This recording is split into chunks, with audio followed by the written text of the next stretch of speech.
et bienvenue dans ce canyon sur Exovideo. Ici le thème abordé ce sont les calculs commerciaux. Alors l'énoncé, vous représentez donc une agence de dessin industriel et votre responsable, monsieur Canson, vous demande d'étudier les éléments du tableau suivant. Donc ici on a un petit tableau avec différents éléments. En fait il y a des blancs et il faut donc compléter le tableau, calculer les éléments manquants. Donc je me dirige vers la partie proposition de correction. Voilà. Alors, ici on peut commencer par le coût d'achat.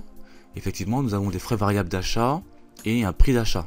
Donc 1234 plus 500, ce qui nous va nous donner 1734. Voilà. La même chose ici pour le site de Marseille. Donc 450 plus 875, ce qui nous donne 1325. Voilà. Donc là, c'était pour calculer le coût d'achat.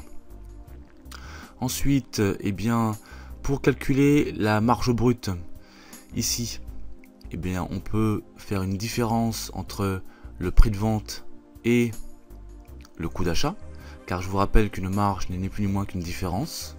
Alors, ne pas confondre entre la marge brute et la marge nette. La marge brute, en fait, on va prendre le prix de vente et on va donc enlever le coût d'achat, donc les frais, je dirais, les coûts d'achat, enfin les coûts variables, de manière générale. Donc ici, pour le site de Besançon, on aura donc un montant de 833. Voilà. Et pour Marseille, on aura 1126.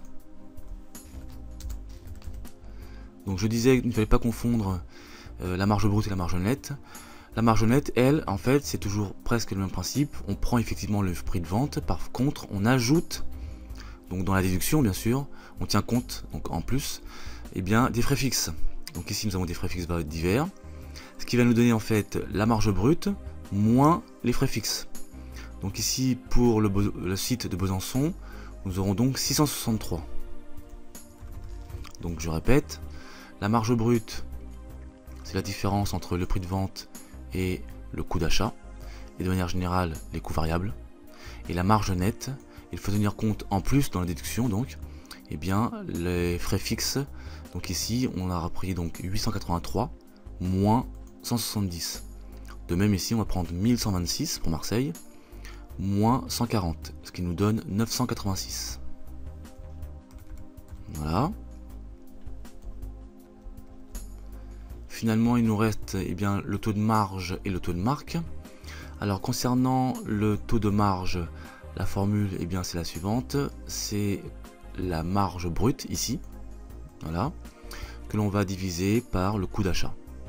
Donc ici, ça nous donne pour Besançon un taux de marge de 48,03. Voilà. Et pour Marseille, 84,98. Donc je répète, ici la formule est la suivante, on prend donc la marge brute, ici 863, et l'on divise par le coût d'achat. Alors la formule initiale, je dirais théorique, c'est prix de vente moins le prix d'achat sur le prix d'achat. Alors attention, il faut adapter cette formule puisque parfois, c'est le cas ici, on peut avoir des frais accessoires d'achat. Donc il faut en tenir compte dans le calcul, sinon votre taux de marge sera faussé. De même ici pour le taux de marque, la formule diffère au niveau du dénominateur. On n'a plus un prix d'achat, mais un prix de vente. Donc la formule sera la suivante, marge brute divisée par le prix de vente. Donc la marge brute ici, c'est 833, et le prix de vente, 2567. Bien sûr, l'ensemble multiplié par 100, puisque c'est un pourcentage. Ce qui nous donne ici, pour Besançon, 32,45. Et pour Marseille, 45,94. Voilà. Alors petite précision bien entendu, sur le PDF vous aurez ici tous les détails des calculs concernant ce que nous nous de faire. Voilà. Et bien nous avons terminé, je me dirige vers l'énoncé et je vous dis à bientôt sur Exovideo.